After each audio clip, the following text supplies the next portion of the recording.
കോട്ടയം കാഞ്ഞിരപ്പള്ളി ജില്ലാ പഞ്ചായത്ത് ഫലം പുനഃപരിശോധിക്കണമെന്ന് LDF സ്ഥാനാർത്ഥിയായിരുന്ന ജോളി മടുക്കക്കുഴി. കൌണ്ടിംഗിൽ ഉദ്യോഗസ്ഥതല വീഴ്ചയുണ്ടായതായും ഇദ്ദേഹം ആരോപിക്കുന്നു.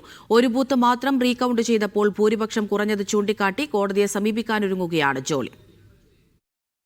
കേരള കോൺഗ്രസുകൾ തമ്മിൽ ഏറ്റുമുട്ടിയ കാഞ്ഞിരപ്പള്ളി ഡിവിഷനിൽ തെരഞ്ഞെടുപ്പ് ഫലം വന്ന ശേഷവും വിവാദം ഒഴിയുന്നില്ല. ആദ്യ ഫലപ്രഖ്യാപന പ്രകാരം 296 വോട്ടിന്റെ ഭൂരിപക്ഷത്തിൽ UDF സ്ഥാനാർത്ഥി തോമസ് കുന്നപ്പള്ളിയെ വിജയിയായി പ്രഖ്യാപിച്ചു. LDF സ്ഥാനാർത്ഥി ജോളി മടുക്കക്കുഴിയുടെ പരാതിയെ തുടർന്ന് പട്ടിമറ്റം ബൂത്തിൽ റീകൌണ്ടിംഗ് നടത്തി. ഭൂരിപക്ഷം 135 കുറഞ്ഞു. ഇക്കാര്യം ചൂണ്ടിക്കാണിച്ചാണ് ആകെയുള്ള 77 ബൂത്തുകളിലും വീണ്ടും വോട്ടെണ്ണൽ നടത്തണമെന്ന് LDF ആവശ്യപ്പെടുന്നത്. ഒന്നാം ബൂത്തിൽ 614 വോട്ട് കൗണ്ട് ചെയ്ത് വെച്ച സാധനം ടോട്ടൽ വോട്ടിലേക്ക് കയറാതെയാണ് അവർ റിസൾട്ട് അനൗൺസ് ചെയ്തത്. 296 വോട്ടിനുകൾക്ക് അവിടെ സ്ഥാനാർത്ഥി വിജയിച്ചു വന്നു. മൊത്തം ബൂത്തുകൾ 77 ബൂത്തുകളെ കണക്കെടുത്തപ്പോൾ പല ബൂത്തുകളിലും വ്യതിയാനം സംഭവിച്ചിരിക്കുകയാണ്.